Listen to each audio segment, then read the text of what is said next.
Для нас программа «Городские практики» — это очень важная программа, потому что она позволяет не просто в регионе провести мероприятия, связанные с развитием городской среды, с развитием общественных пространств, но и повысить квалификацию специалистов регионов и рассказать, как можно в реале получить лучшие результаты от той работы, которая проделывают в каждом субъекте Российской Федерации. Грозный выбрали впервые. Всего уже практики прошли в 37 городах Российской Федерации. И место выбрано не случайно, потому что проходит это все при поддержке администрации города Грозный. Я хотел бы, пользуясь случаем, поблагодарить всю команду города и команду региона. И, конечно, в первую очередь хотел бы Хасана Магомеда Кадырова лично поблагодарить за активное личное участие и поддержку наших программ. Добрый день, уважаемые гости, дорогие друзья.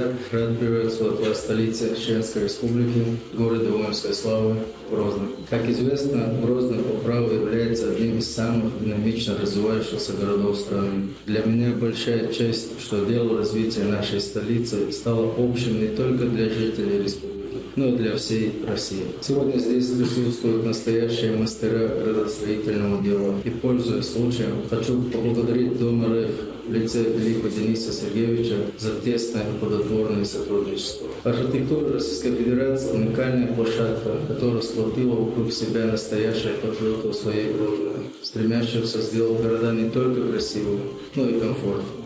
Надеемся, что наше сотрудничество будет плодотворным и принесет пользу каждому, и, безусловно, будем рады видеть вас в числе участников следующего года. В этом году мы начали работу по разработке мастер-плана нашей столицы, который позволит Грозному совершить скачок в будущее. Разработка идет на конкурсной основе, и мы с терпением ждем результатов. Повестка сегодняшнего дня – развитие точек притяжения вне центра. Отмечу, что наиболее актуальные предложения будут включены в мастер-план города. Завершая свое выступление, мне хотелось бы упомянуть о великом человеке, сыгравшем историческую роль в судьбе региона. Именно благодаря героическим поступкам первого президента Чеченской Республики, героя России Ахмата Хаджи Кадырова, мы имеем возможность помогать народу, развивать и благоустраивать наш город. Достойно следуя созидательному курсу, глава Чеченской Республики, герой России Рамзан Ахматович Кадыров превратил наш город в современный мегаполис, а республику в один из самых процветающих и динамично развивающихся объектов Российской Федерации. Желаю всем участникам плодотворной успешной работы. Благодарю за сотрудничество.